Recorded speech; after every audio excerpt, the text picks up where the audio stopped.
All right, our guest today is Father Dwight Longenecker, and I'm really interested in a book he's written. He has been a very prolific writer about theology, apologetics, biblical commentary, and Catholic culture, but his new book is called Beheading Hydra, a radical plan for Christians in an atheistic age. So you can tell why I'm interested in talking to him. Father, thank you so much for coming on. I appreciate it. Thanks for the invitation. Glad to be here. Before we get to talk about Beheading Hydra, I just want to, you moved from the Anglican Church, where I now am, into the Catholic Church. I'd be interested to just hear a little bit about how that journey took place. Well, how long do you have? Because the journey actually began as an evangelical Protestant here in the States. And I became, while I was at college, an Anglican, and I came down with a serious illness called Anglophilia. The love of all things English. And I had the opportunity, therefore, to go and study theology at Oxford, which for anybody with Anglophilia and loving C.S. Lewis and J.R.R. Tolkien and so forth, is kind of like Mecca is for the Muslims, you know.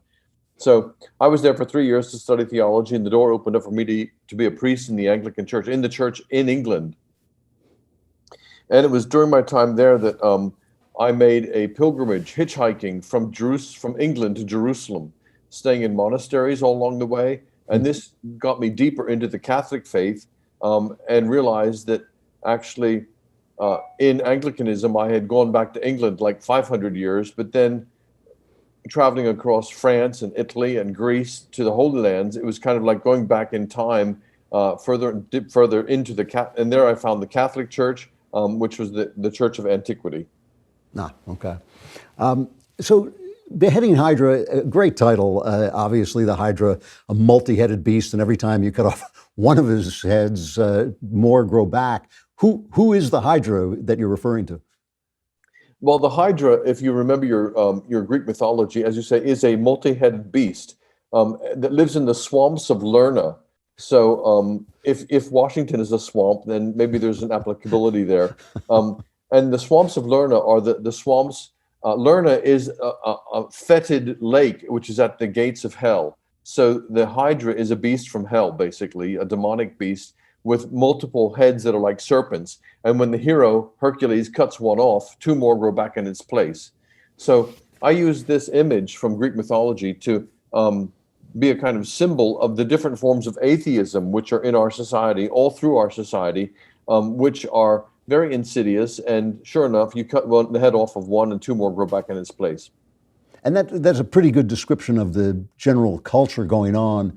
I read a book recently by an atheist named Yuval Harari, who says, it's called Homo Deus, and he says that Christianity is no longer a creative force in the world. He admits that the Vatican was once, as he puts it, the Silicon Valley of the Middle Ages, but he says now all that Christianity does is react. And he says this, he says, biologists invent the contraceptive pill and the Pope doesn't know what to do about it. Computer scientists develop the internet and rabbis argue whether Orthodox Jews should be allowed to surf it. Feminist thinkers call upon women to take possession of their bodies, and learned muftis debate how to confront such incendiary ideas.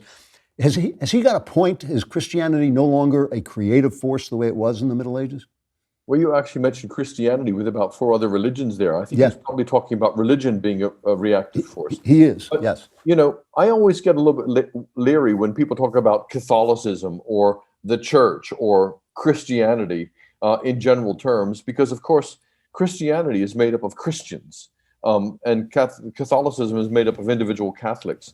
And I would argue that when you get away from this institutional mentality about the church and about Catholicism, you find a huge amount of creativity and entrepreneurial spirit amongst individual Catholics at the local level. I'm always for the little guy. I'm always for what's happening at the local level and what's happening and I find a huge sources of creativity within the Catholic Church and the Christianity generally in the world today.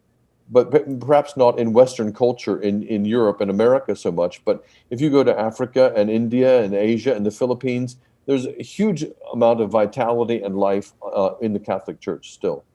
So if you're right, and I think it's hard to argue that you're not, that we now have a culture that is like this Hydra, what are the effects that you're seeing? What is it that makes you say that we're living in this hydra, with this atheist monster running our culture? First of all, the atheism in America today is very different from the atheism in which we witnessed, if you're old enough, in communist Russia and in Eastern Europe. When I was growing up, the Soviets had closed the seminaries, closed the religious publishing houses, tried to close down the church, and they were formally, explicitly an atheistic culture. A place like North Korea is still like that, okay? China technically still is an atheistic culture, although they're learning to live with forms of religion.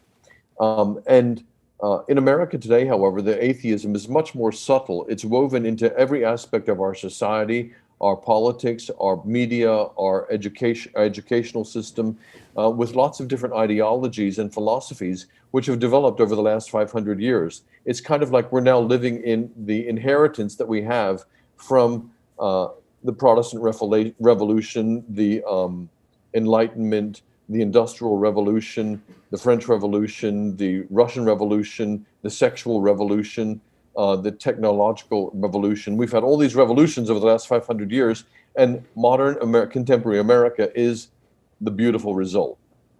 And so what is it about the culture, specifically that you look at and you think, well, this is the result of having an atheistic culture? Well, what I do is I go through in the book, in the first half of the book, I lay out 16 different isms or 16 different ideologies that we all take for granted in America as being true and wonderful and good. And I show how they're essentially atheistic and how this atheism is woven in through our culture and our mentality in such a way as to make my claim that America is an atheistic culture. So one of those, for instance, is materialism. Materialism is not just going to the mall to shop until you drop, okay? Materialism is a philosophy. That's a symptom of materialism. Materialism is a philosophy that this material physical world is all there is. There is no supernatural realm. There's no life after death. There's no heaven. There's no hell. There's no angels. There's no demons. All that supernatural stuff is a load of fairy tale thinking. This physical world is all there is. So get used to it, okay? That's materialism. And that is held by an awful lot of people in our society who wouldn't necessarily wave a flag and say, hey, I'm a materialist. It's simply an assumption that they take about reality. Yeah, no, I think that is definitely true. I guess what I'm trying to get at is a guy like Steven Pinker writes these books about how much better everything is. We're more peaceful, we're more healthy. Look at all the blessings of science. What's wrong with materialism? Well, no, there's a lot that's good about it. And in the book, I point out and say we all have benefited from the great advances of science and technology and new healthcare and all these other things. However, if that's all there is to life, then we soon realize that actually we're only here for a comparatively short period of time.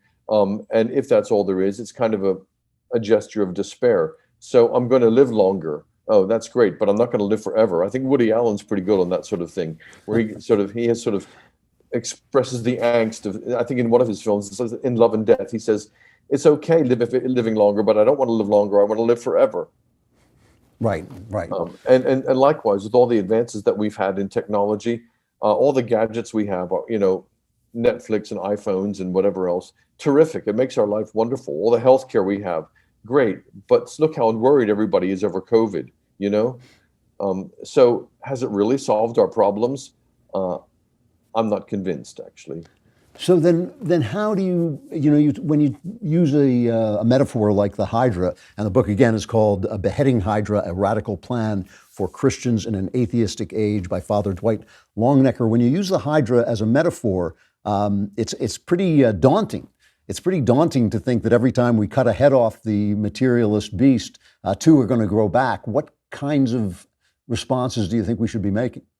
Well, the book, my audience, I'm a Catholic priest, so my audience are Christians and essentially Catholic Christians. So in the second half of the book, I go through and I actually give 16 remedies that Christians can do to counter this atheism. And these are not philosophical arguments. These are not theological arguments. These are actually practical things you can do. And some of them actually pinch a little, okay? So my answer to materialism, for instance, is tithe. The Christian principle of tithing is giving 10% of your income to your church or your charity, okay? If the symptom of materialism is greed and getting as much stuff as I can possibly get and relying only on my bank account and my pension plan and my annuities and the insurance policies, then the antidote to that is to actually say, well, actually, I'm going to pull the rug out from that mentality by giving 10% of my income to the poor, to the charities, and to my church. So each of the answers that I create for the 16 different isms are practical things that Christians can do to live in a different way, and therefore undermine this atheistic society by living what I call subversive creativity. That's an interesting idea. So in other words, you're not talking about changing the society, you're talking about changing the self. Is that fair to say? Changing yourself, changing your community, your church, your school, your family. And actually, there's an interesting book written by a sociologist, I forget his name, he's down in Texas, which is about how the Christian faith conquered the Roman Empire.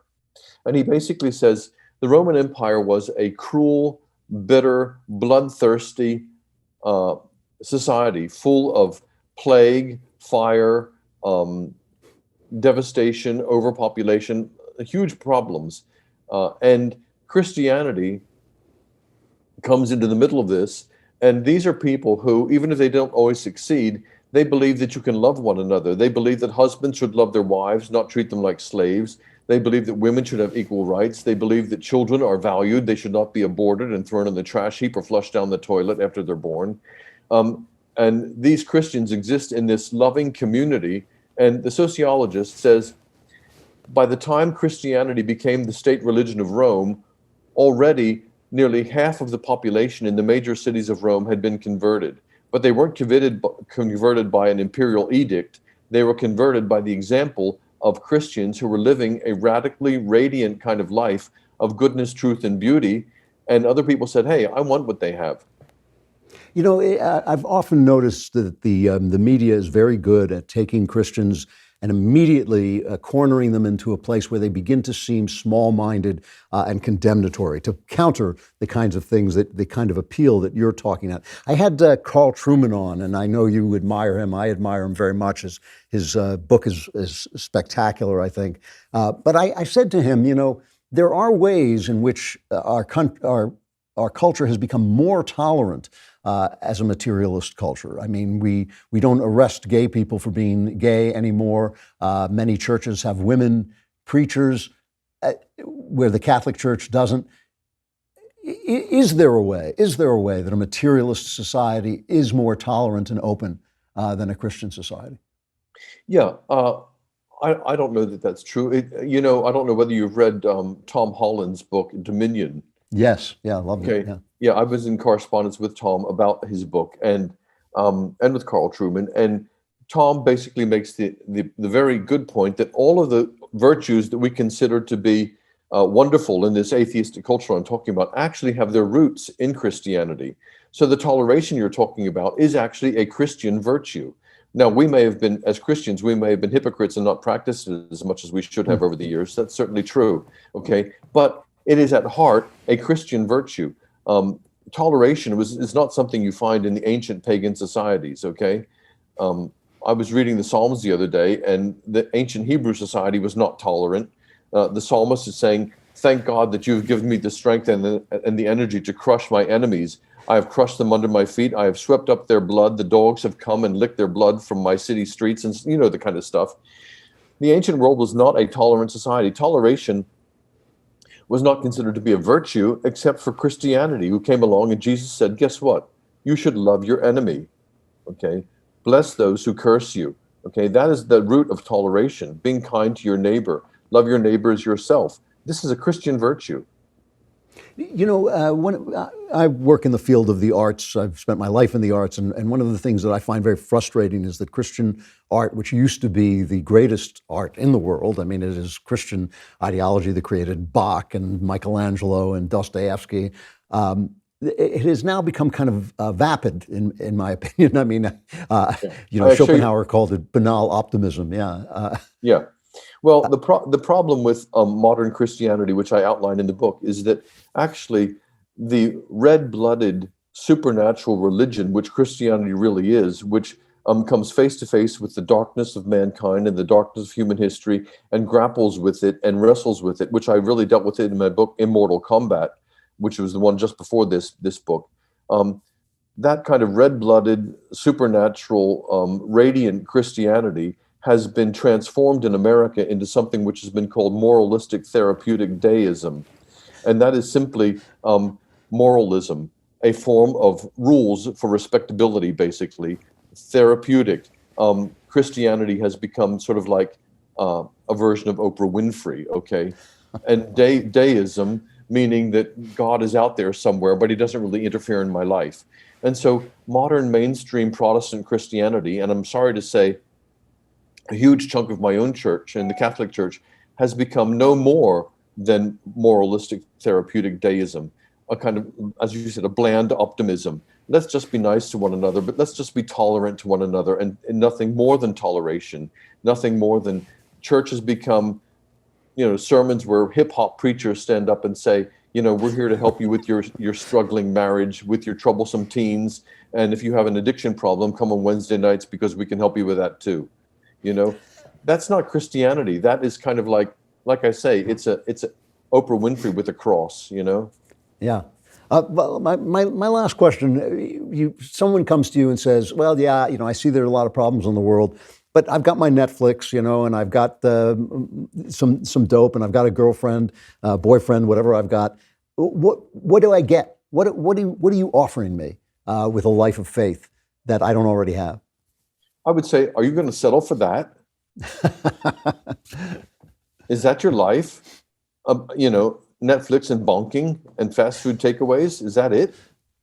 And I would challenge them to say, what about who says that, the vast number of mankind passed their life in a state of quiet desperation? Was that Thoreau? Thoreau, I think, yeah. Yeah. And Socrates, who says, challenges those who live the unexamined life. So is that all you're going to settle for? Is that what you think your humanity is? Here we are at what some people would call the zenith of human civilization, with all these gains that you've spoken about with materialism. And I want to say, is that what it's given us? Who has written about the internet, for instance, and saying, here we are where the ordinary person can access the Bach, is it the B minor mass, or the Mozart clarinet concerto, or what's his name, playing the Rachmaninoff's third piano concerto. Here's a civilization where with your laptop, you can access all of the great art that's ever been produced. And look, you can go through a virtual tour of the Uffizi Gallery, and you're going to sit there and play Candy Crush. Yeah. This is where our great materialistic society has got us. You can read Dostoevsky with that gadget that you have in your hand, and you're going to use it to look at porn instead. Yeah. I mean, yeah. This is such a great society. I'm not sure about that. The book is called Beheading Hydra, A Radical Plan for Christians in an Atheistic Age. The author is Father Dwight Longenecker. Father, thank you so much for coming on. I really appreciate it. If you like great content, and who doesn't like great content, like and subscribe. And if you want more, subscribe to The Andrew Klavan Show wherever you get your podcasts.